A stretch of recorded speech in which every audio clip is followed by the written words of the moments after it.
नालीकनिकाशपदाद्रुताभ्याम् नारीविमोहादिनिवारकाभ्याम् नमज्जनाभीष्टततिप्रदाभ्याम् नमो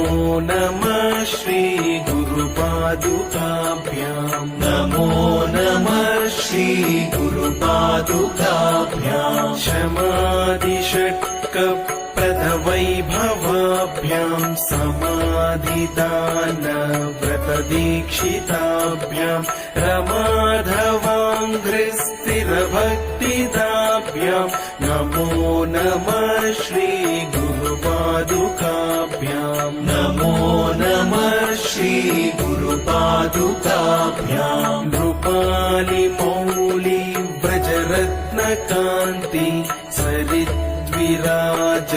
जशकन्यकाभ्याम् नृपत्वदाभ्याम् नत